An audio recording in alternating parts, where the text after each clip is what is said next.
नमस्कार, आप देख रहे हैं 4 PM और मैं हूं आपके साथ निधि तिवारी। भारत में पत्रकार और पत्रकारिता का स्तर वर्तमान समय में क्या है, इससे तो शायद देश ही नहीं बल्कि पूरी दुनिया में हर कोई भली भांति वाकिफ है। इस देश में पत्रकार सरकार से नहीं बल्कि विपक्ष से सवाल करते हैं और किसी भी डिबेट में चैनल के एंकर पत्रकार के रूप में नहीं बल्कि सरकार के प्रवक्ता के रूप में बोलते हैं। और शायद यही वजह है कि अगर विपक्ष का कोई भी नेता सरकार के बारे में या देश के यशस्वी प्रधानमंत्री जी के बारे में कुछ बोल दे और देश में सरकार के तानाशाही रवैये के बारे में कुछ कह दे, तो ये मीडिया उसे पहले ही राष्ट्र विरोधी बताने लगती है।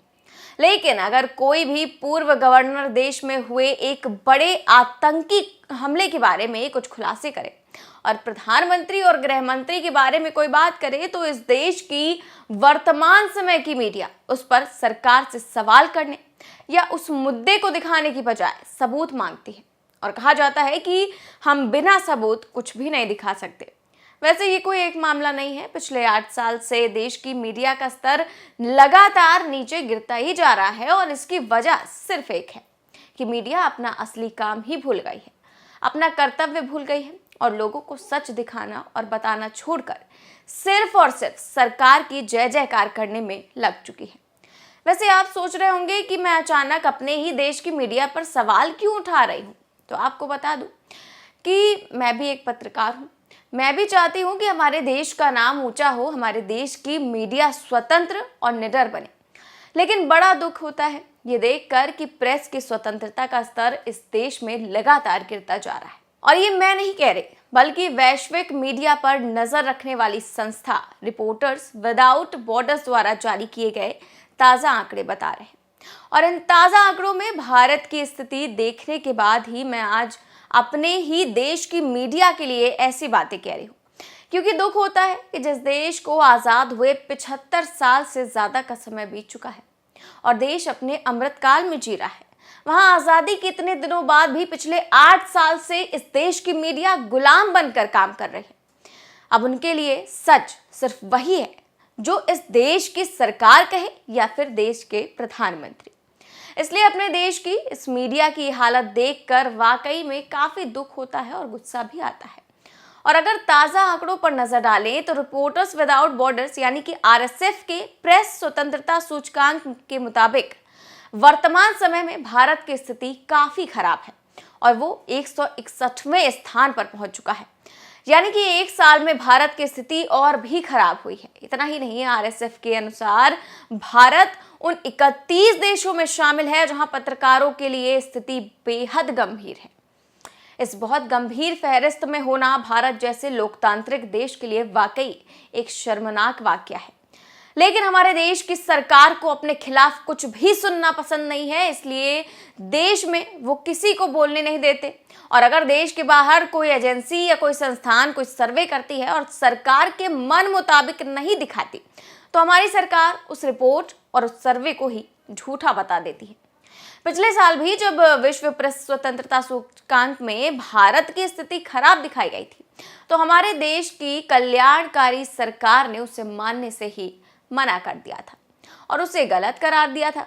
पिछले साल फरवरी में केंद्र सरकार ने कहा था कि वो विश्व प्रेस स्वतंत्रता सूचकांक के विचारों और देश की रैंकिंग से सहमत नहीं है, क्योंकि ये एक विदेशी NGO द्वारा प्रकाशित किया गया है। वैसे ये पहली बार नहीं था। इससे पहले जब एक रिपोर्ट में भुखमरी के वैश्विक आंकड़ों में भारत का स्थान पाकिस्तान से भी नीचे दिखाया गया था, तब भी हमारे देश की मोदी सरकार ने उन आंकड़ों को गलत बताकर उन्हें मानने से ही इनकार कर दिया था। ऐसे में इस बार भी पूरी संभावना है कि साहिब की सरकार इन आंकड़ों को झूठा बताकर इन्हें मानने से साफ इनकार कर देगी। लेकिन वो कहते हैं ना कि आंख बंद कर लेने से मुसीबत टल नहीं जाती। ये बात शायद सरकार को भी समझ लेनी चाहिए, क्योंकि प्रेस की स्वतंत्रता के मामले में देश की हालत साल दर साल खस्ता हाल होती जा रही है। और अगर 2022 की बात करें तो पिछले साल भारत 180 देशों में 150वें स्थान पर था। लेकिन इस साल के ताज़ा आंकड़ों में भारत की स्थिति और भी खराब हो गई है और अब वो 11 स्थान नीचे फिसलकर 161वें स्थान पर पहुंच गया है। जो ये दर्शाता है कि भारत में आए दिन प्रेस की स्वतंत्रता का स्तर लगातार गिरता जा रहा है। और इसकी वजह सिर्फ एक कि हमारे देश की मीडिया अब अपना कर्तव्य भूलकर सिर्फ सरकार की जी हुजूरी करने में जुट गई है, जबकि मीडिया का स्वतंत्र होना और निर्भीक होना उसका पहला कर्तव्य और धर्म है। ये ताज़ा आंकड़े इसलिए भी हमारे लिए बेहद चौंकाने और निराश करने वाले हैं क्योंकि इन आंकड़ों के मुताबिक प्रेस स्वतंत्रता सूचकांक में हमसे ऊपर पाकिस्तान और अफगानिस्तान जैसे देश हैं। जी हाँ, ये वो देश है जहां आतंकवाद फैला हुआ है और तालिबान का राज चलता है। यानी कि तालिबानी शासन में भी मीडिया की हालत इतनी बुरी नहीं है जितनी हमारे देश भारत में है। इस देश में जहां जन कल्याणकारी सरकार है, वहां मीडिया की हालत इतनी खराब है कि यहां पत्रकार स्वतंत्र पत्रकारिता भूल चुके हैं। उन्हें डर है कि अगर वो सरकार से सवाल करेंगे तो कहीं कल उनके घर सीबीआई और ईडी, इनकम टैक्स की टीम मेहमान बनकर न पहुंच जाए। सूचकांक में पाकिस्तान और अफगानिस्तान से भी नीचे होना काफी शर्मनाक और दुखद है। इन आंकड़ों को साहिब के चाटुकार और चापलूस पत्रकारों को ध्यान से देखना चाहिए और कुछ शर्म करनी चाहिए। वैसे सिर्फ पिछले साल के मुकाबले ही भारत की स्थिति इस साल खराब नहीं हुई है, बल्कि पिछले 8 सालों से प्रेस फ्रीडम के मामले में भारत की स्थिति लगातार गिरती जा रही है। आरएसएफ की रिपोर्ट के मुताबिक भारत की स्थिति पिछले 8 सालों में इतनी खराब हुई है, साल दर साल देखें तो वर्ष 2016 में भारत की रैंक 133वीं थी। इसके बाद 2017 में ये थोड़ी और गिरी और 136 पर पहुंच गई। इसके बाद स्थिति बिगड़ती चली गई और हर साल रैंकिंग में भारत कुछ पायदान फिसलता गया। साल 2018 में भारत 138वें, 2019 में 140वें पायदान पर रहा, तो वहीं 2020-2021 में 142वीं रैंक रही, जबकि पिछले साल भारत 150वें स्थान पर पहुंच गया था और इस साल तो इससे भी 11 स्थान फिसलकर 161वें पर पहुंच गया है। आरएसएफ ने भारत में स्थिति इतनी खराब होने की वजह भी बताई है और बेशक ये वजह हमारे देश के मीडिया संस्थानों और साहिब को पसंद नहीं आएगी। और आरएसएफ की रिपोर्ट के मुताबिक भारत में प्रधानमंत्री मोदी के करीबी उद्योगपति द्वारा मीडिया संस्थानों के अधिग्रहण में बहुलवाद को खतरे में डाला है। अब इसे आप खुद ध्यान से पढ़िए और समझिए कि क्या है भारत में स्वतंत्रता सूचकांक के मामले में मीडिया के गिरते स्तर की वजह। बता दें कि आरएसएफ रैंकिंग का निर्धारण 5 श्रेणियों के आधार पर करता है, जिसमें राजनीतिक संदर्भ, कानूनी ढांचा, आर्थिक संदर्भ, सामाजिक सांस्कृतिक संदर्भ और पत्रकारों की सुरक्षा शामिल है। इन 5 श्रेणियों में भारत में पत्रकारों की सुरक्षा श्रेणी को सबसे कम 172 अंक मिले हैं। इतना ही नहीं, आरएसएफ को लगता है कि भारत उन 31 देशों में शामिल है जहां पत्रकारों की स्थिति बेहद खराब है। अब इससे आप खुद देश में मीडिया की स्वतंत्रता का पता लगा सकते हैं। अब आपको रिपोर्टर्स विदाउट बॉर्डर्स यानी कि आरएसएफ के बारे में भी कुछ बता देते हैं। आरएसएफ हर साल प्रेस की स्वतंत्रता की वैश्विक रैंकिंग जारी करता है।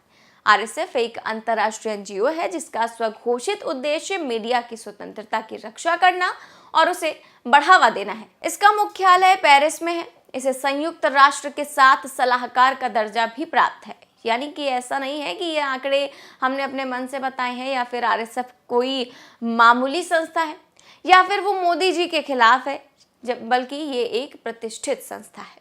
आरएसएफ की ये रिपोर्ट और स्वतंत्रता सूचकांक पर भारत की ताजा स्थिति देश की तानाशाही सरकार और चाटुकार मीडिया को आईना दिखाने वाली है।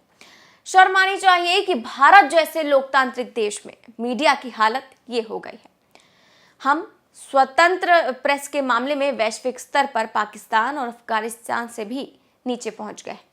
हमारे देश में जहां का लोकतंत्र सबसे मजबूत माना जाता है, वहां पर एक लोकतांत्रिक सरकार के अंदर मीडिया की स्वतंत्रता पूरी तरह से छिन्न भिन्न हो चुकी है। यहाँ की मीडिया का प्रथम कर्तव्य ही सरकार और साहिब की जी हुजूरी करना है और ये तब है जब देश की सर्वोच्च अदालत भी मीडिया संस्थानों को लताड़ लगा चुका है कि आपका काम स्वतंत्र रूप से लोगों को सच दिखाना और बताना है, ना कि सिर्फ सरकार की जय जयकार करना। लेकिन इस देश की मीडिया मानने को ही तैयार नहीं है।